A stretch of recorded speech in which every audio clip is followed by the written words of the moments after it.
I really enjoyed reading Jamal's his chapter. I have to say I'm very sympathetic with his overall thesis, as he just stated, that the post-60s understanding of rights is not consistent with or faithful to the understanding of rights that existed either at the founding or during Reconstruction. So I'm not really opposed to his basic mission, but I think along the way in this particular chapter he makes a number of claims in service of that overall thesis that I do find questionable, and I think it's my role as a critical commentator in the interest of constructive engagement to point out where I think he makes arguments that ought to be questioned or at least qualified. So that's what I'm going to do. I'm going to go through a number of them, not all of them, but the ones that I think I have time for, particularly those that intersect my own scholarship.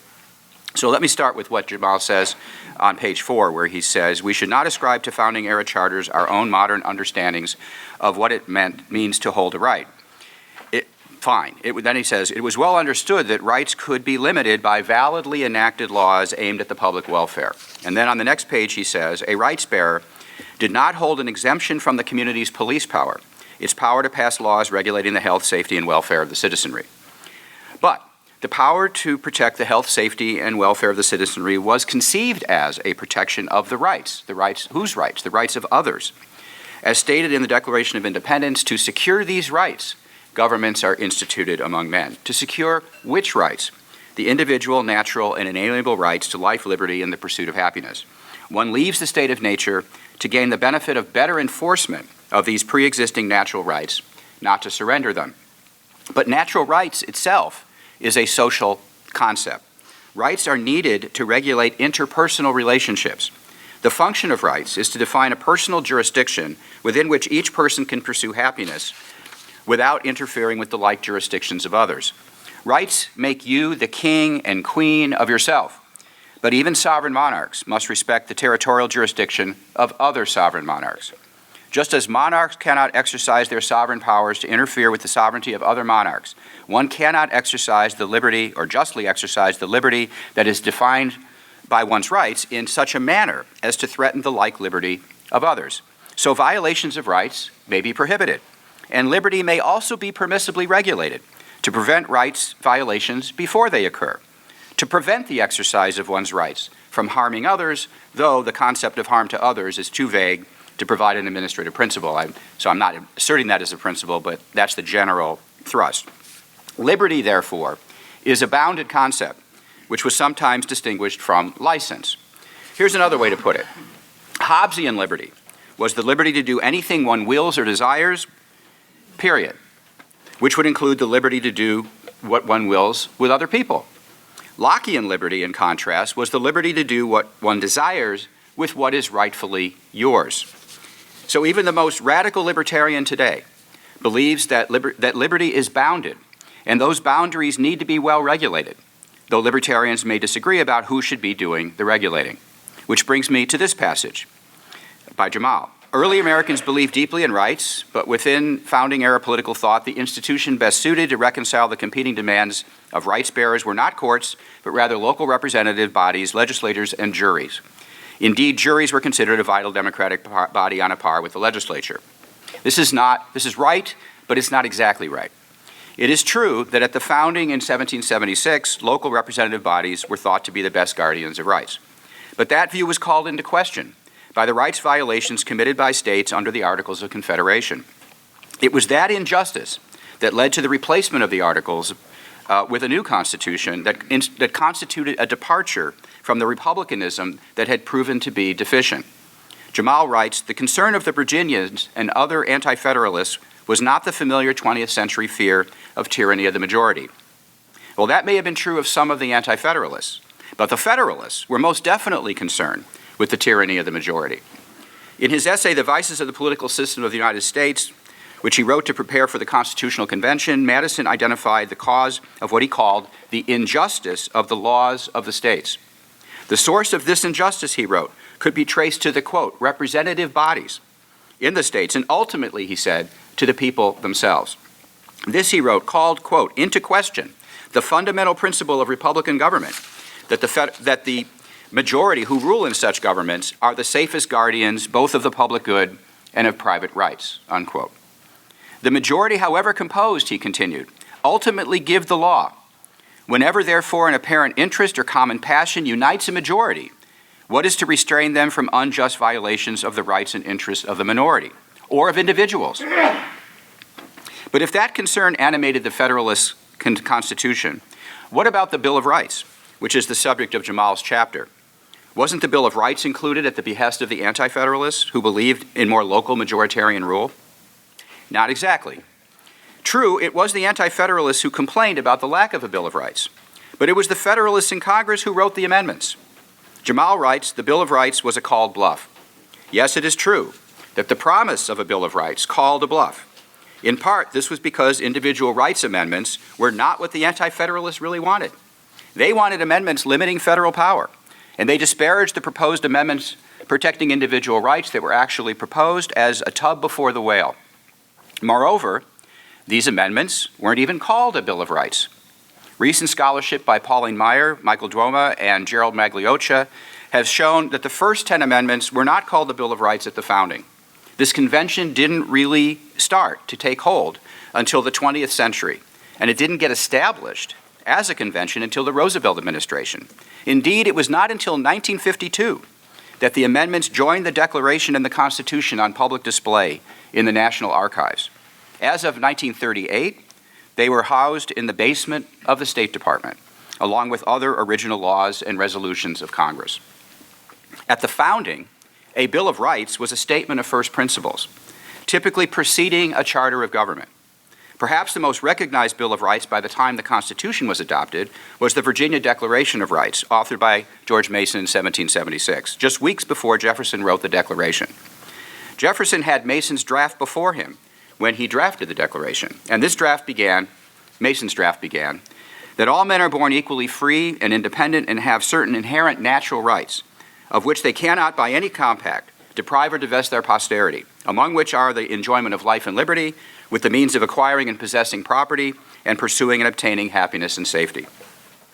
In his speech to the House, proposing amendments, proposing a Bill of Rights, Congressman Madison proposed adding some of this language to the preamble. Here's what he proposed: that government is instituted and ought to be exercised for the benefit of the people, which consists in the enjoyment of life and liberty, with the right of acquiring and using property, and generally of pursuing and obtaining happiness and safety. He then, that is, Madison then referred to this proposal this way, quote, the first of these amendments, meaning the one I just read you, relates to what may be called a Bill of Rights. But that proposal was rejected in the course of rejecting insertions and revisions into the body of the Constitution itself. Roger Sherman, who served with Madison on the House committee drafting the amendments, proposed that amendments be added to the end of the document, not inserted as revisions within. We have a draft of his attempt to convert revisions into articles of amendment, which was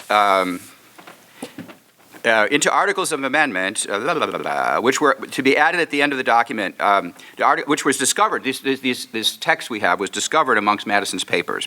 Here's how Sherman's Second Amendment reads: the people have certain natural rights which are retained by them when they enter into society. Such are the rights of conscience in matters of religion, of acquiring property, and of pursuing happiness and safety, of speaking, writing, and publishing their sentiments with decency and freedom, of peaceably assembling to consult their common good, and of applying to government by petition or remonstrance for redress of grievances. Of these rights, therefore, they shall not be deprived by the government of the United States. This language should sound familiar. It starts with all the terms that were used in the final version of the Ninth Amendment. The people have certain natural rights which are retained by them when they enter into society. And what are these rights retained by the people when they enter into society? They include the rights identified by George Mason's Declaration of Rights, which by this time had been adopted by several other states in their constitutions. These were the same rights that Jefferson truncated in the Declaration. How does Sherman's draft say these rights are to be treated? Quote, of these rights they shall not be deprived by the government of the United States. When Jamal gets to the Ninth Amendment, he does what many conservatives do. He disparages it. He says, libertarians love the Ninth Amendment. By hinting that some constitutional rights might be seductively au naturel, the amendment seems a decisive rebuttal to the argument that the Constitution protects only those rights spelled out in its text. But as with provisions of the Bill of Rights, we should not casually apply intuitions about rights developed in our own time to 18th century legal documents. But this is unfair to those of us who have been studying the Ninth Amendment, in my case, for some 35 years. In his treatment, Jamal uncritically, or should I say casually, adopts Kurt Lash's reading that, quote, to the founding generation, preserving the retained rights of the people amounted to the same thing as preserving the retained rights of the states. I have not one but two major pieces responding to this claim by Kurt, and Jamal even cites one of them in his footnotes. Now, this is not the place to rehearse Kurt and my debate, but even in a trade book, Jamal really owes it to his readers to inform them of the competing scholarly claims and then explain why he finds Kurt's analysis more persuasive. If he were to do so, he would then need to come to grips with the connection I just traced, from Mason's Declaration of Rights to Madison's proposed amendment to the preamble, to Sherman's proposed Second Amendment, and to the enacted words of the Ninth Amendment. And quite frankly, he also really needs to say something about Section 1 of the 14th Amendment, because it is the privileges or immunities of citizens of the United States, along with the due process of law and the equal protection of the law, that applies to the states. Whatever may have been the understanding of rights at the founding, Jamal needs to explain the understanding of rights, privileges, and immunities, as well as the due process of law that obtained in 1868. Now let me close by saying something about the role of background natural rights, a role that I think existed both at the founding and during Reconstruction. Recall the quote from Jamal with which I began, quote, "It was well understood that rights could be limited by validly enacted laws aimed at the public welfare." I think there's a problem with this sentence, and it is the word validly. I would reword this sentence to read, "It was well understood that rights could be limited by valid enacted laws aimed at the public welfare." Mere enactment alone was not enough to make a law valid if it violated fundamental rights. As Justice Samuel Chase wrote in Calder versus Bull, an act of the legislature, for I cannot call it a law, contrary to the first great principles of the social contract, cannot be considered a rightful exercise of legislative authority. You look, you'll find many, many such distinctions between act and law. I don't need to produce much evidence this morning of how rights constrain validly enacted legislation, because you all read the paper by Stephanie Barclay, which describes the various ways that background fundamental or natural rights affected the constitutionality of statutes. These included equitable interpretation to narrow the scope of statutes, as well as the potential of invalidation. As she put it, quote, "In the early republic, judges employed equitable interpretation as a way to mold statutes to higher law principles that judges discern, including but not limited to constitutional limitations." And then, as she explains, courts would not, quote, "courts would not interpret these general principles, the general language of a statute, to violate rights or contravene fundamental principles unless the legislature had clearly required such a result. But if the legislature had been crystal clear that it meant to transcend its constitutional authority, then in that case the judiciary might have to declare the law void." This last claim is controversial, of course. Michael McConnell, for example, controverts it. But this is just the sort of scholarly disagreement that Jamal needs to come to grips with when explaining why he adopts the position he does. At the end of the chapter, we read this: "Americans today tie rights to judges and their legal training, but I have established that rights identification and enforcement was once thought to reside primarily in the people acting through local institutions. With genuine respect and affection, like most, if not all, of the historical claims made in this chapter of what promises to be a very interesting and provocative book, Jamal might be right, or he might be wrong, but I don't think he has presented the evidence and analysis needed to have established any of these claims as true." And the tone of the response is that I don't think we disagree that much, or at least as much as you suggest. So first thing I'll say is, yes, certainly there were people at the founding of great influence who were concerned with the tyranny of the majority. What I'm mostly interested in this chapter is suggesting, and I do think that this is established and true, that they didn't protect against the tyranny of the majority by placing rights in the Constitution.